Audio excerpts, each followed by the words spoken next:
Welcome, my friends, to a journey through time. If you enjoy exploring the wonders of ancient Egypt, go ahead and follow our channel to catch this story and many more in the future. And your support means a lot to us, so please subscribe, like, and leave a comment to let us know what you think. Tutankhamun, The Journey of Discovery, Al-Sharq documentary. In Egypt, way back in 1334 BC, a 9-year-old boy became king. His name was Tutankhamun. He entered the history books, but honestly, he wasn't a particularly important king.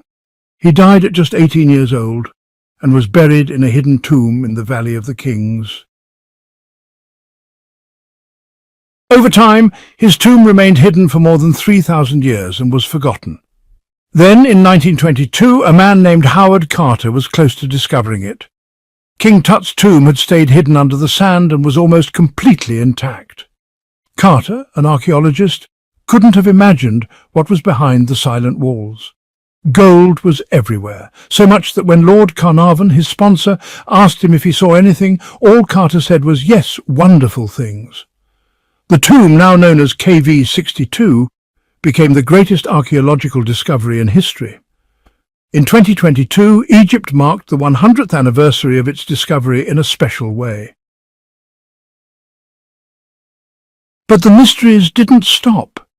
Is the famous curse of Tutankhamun real? Why couldn't tomb robbers find his grave? Could Queen Nefertiti still be hidden inside Tut's tomb? Why did he die so young? What was the relationship between Howard Carter and the Duchess of Alba? When excavations began, the team was struck by the beauty of the objects they uncovered.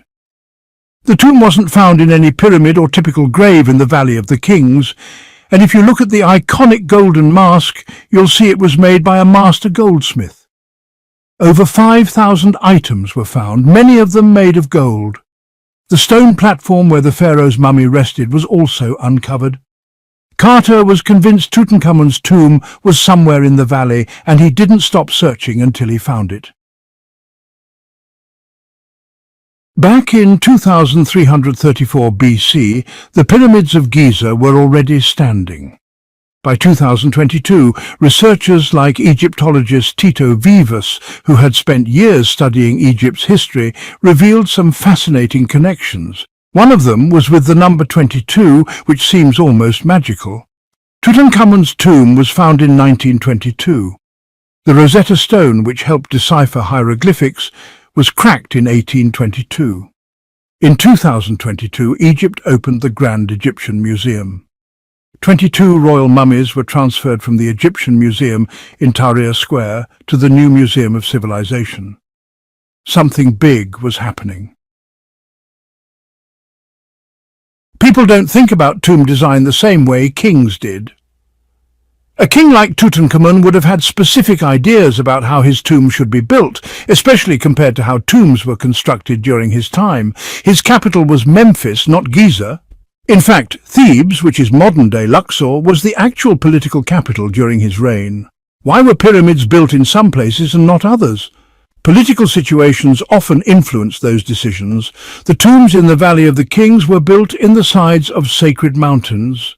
The earliest royal tombs were found at the base of a pyramid-shaped mountain called El Qurn, the Horn in Arabic, which may have influenced the choice of location due to its shape. Egyptians began carving tombs into cliffs during the 18th and 19th dynasties, instead of building massive pyramids. After all, a 150-meter-high pyramid in the desert is basically shouting, "Steal from me!"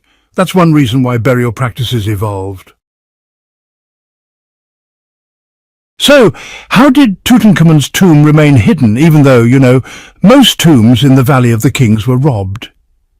Well, one theory is that a massive storm caused flooding that buried the tomb under debris. Interestingly, Ramses VI later built his own tomb right above Tutankhamun's. During construction, workers dumped rubble that ended up covering Tut's entrance. And on top of that, they built storage huts for workers, right above the hidden entrance. One of the smartest things Carter did while digging was to look for the bedrock, the layer of natural rock beneath which no one would be buried. When he reached it, he found a few chambers. That's when he knew Ah, he had found the tomb. In November 1922, Carter stood on the verge of uncovering the resting place of the boy king. Everything was silent. When Carnarvon asked him what he saw, Carter famously replied, "Yes, wonderful things." More than 5,000 objects were discovered, many made of gold. It was a revolutionary discovery. Other tombs Carter had explored were empty or looted, but not this one. Esther Bones, an archaeologist, said, "We can't forget the funerary shrines, the granite sarcophagus, the wooden coffins covered in gold and glass, and even the solid gold mask, which weighs 11 kilograms. The tomb was packed with all kinds of furniture, clothes, food, weapons, and chariots. But here's the mystery. How did they fit everything into such a narrow tomb? The entrance was so tight that many items had to be dismantled before being placed inside. Carter had to take them apart and reassemble them later for museum display. If you look closely at the golden mask, you'll see it's inlaid with precious stones and crafted with incredible precision." Miriam Secco, another archaeologist, noted that many of the jewels were surprisingly modern in design, and the furniture, especially the chairs, were made with unmatched skill. Nothing like it had been found in any pyramid or tomb from that era until Carter's discovery in 1922. The items in Tutankhamun's tomb were likely things he used in life. For instance, some shoes seem worn, suggesting he used them as a child. Not all items were made just for burial, some may have belonged to him personally. Some artifacts also show signs of coming from the Amarna period, possibly reused or repurposed because Tut died young. Nacho Ares, a historian, points out that the layout of the tomb suggests it might have originally been built for someone else, possibly a queen. Typically, royal tombs of queens have a passage that curves to the right, and this same pattern is found in Tutankhamun's tomb, which is, pretty unusual. Additionally, the funeral chamber paintings show a pharaoh named A performing the opening of the mouth ritual. His name appears to be painted over Tut's, suggesting the scene was reused and altered. One particular figure in the artwork, wearing the robe of Osiris, has wrinkles and mouth lines that resemble depictions of Queen Nefertiti more than Tutankhamun. It's now been 100 years since the tomb was found, but new theories continue to emerge. Could the tomb be hiding more secrets? A Spanish company, Factum Arte, scanned the walls of the burial chamber and found evidence of hidden doorways behind the murals. Nicholas Reeves, an expert in Amarna-era archaeology, believes these could lead to additional chambers. Images show clear outlines of possible doors under the mural of the opening of the mouth ritual and under the baboon scene on the west wall. These doors seem older than the ones we see now and could lead to more rooms. If true, these could contain more treasures, or even the lost tomb of Queen Nefertiti. The mystery behind Tutankhamun's tomb, the hidden wall, and the questions that followed. The second wall analysed by Nicholas Reeves in his study is the front wall of Tutankhamun's burial chamber. Unlike the other wall, this one didn't have cracks suggesting a hidden room behind it. But Reeves found something even more interesting. A long vertical fracture running from floor to ceiling across a painted figure on the wall. To him, this crack not only suggests that part of the wall might be a false one, but also lines up exactly with where a doorway would be. Based on that, Reeves proposed there might be another room behind the wall, possibly an extension of the tomb that could even belong to Queen Nefertiti, and that it might still be intact. 3 separate studies were conducted to scan the wall. The first showed positive results, while the other 2 didn't find anything. Reeves still believes strongly that Nefertiti's tomb may be hidden behind those southern and western walls in Tutankhamun's chamber. Even though he's not fully convinced, he thinks there's definitely something back there. Reeves based his theory on high-resolution 3-dimensional scans made by the Spanish company Factum Arte, which now works with Egypt's Ministry of Antiquities to help preserve tombs in the Valley of the Kings. Most people don't know that an exact replica of Tutankhamun's tomb was created in Madrid, and it took almost 3 years to build. You can visit it. It's just a few kilometers away from the real one. Even though Tutankhamun's tomb is the most famous among the general public, from a historical and architectural perspective, it's not the most important. Tombs like those of Ramses II or Seti I are much grander. In simple terms, they're incredible. Tutankhamun's tomb is smaller and simpler. He wasn't considered a major pharaoh in Egyptian history, but what made his tomb exceptional was that it wasn't looted, unlike the tombs of Seti I or the powerful Thutmose III. He lived a short life and died young, around age 18. Yet his tomb has become a symbol of Egypt. His name is known worldwide, even though he wasn't a significant ruler. So, what caused the early death of Tutankhamun, also known as the Boy King? He became pharaoh at just 8 years old, and after a short reign died as a teenager. We still don't know for sure what caused his death. In the 1960s, X-rays were taken of his mummy. They showed an odd injury in his skull with a bone fragment inside. Some believed this meant he was killed, perhaps struck with a sword or blunt object. However, a later scan in the 21st century showed that this head injury happened after death, likely during Carter's rough handling of the mummy while trying to remove it from the hardened resins it was buried in. The scan also revealed that Tutankhamun had a club foot, which affected the way he walked, and possibly 2 injuries that were thought to be cancerous. But later, medical analysis showed those marks were burns from embalming chemicals, not cancer.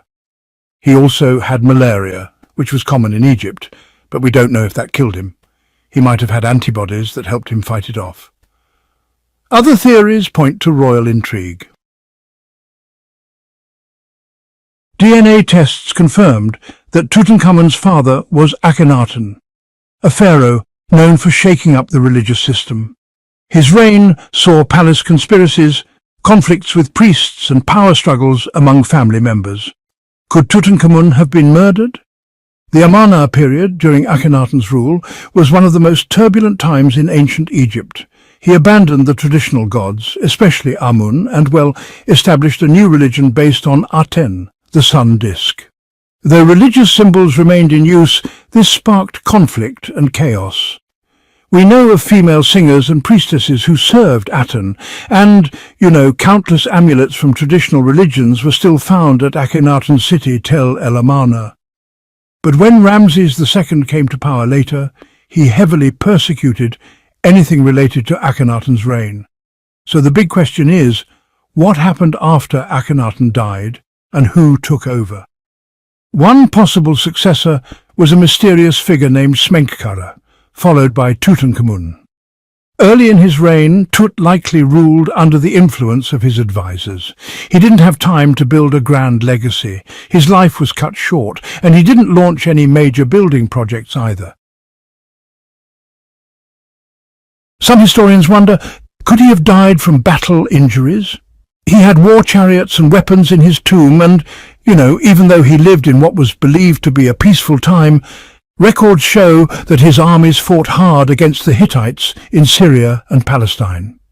Horemheb, who later succeeded Tutankhamun, led those campaigns, although Tut may not have joined the front lines himself.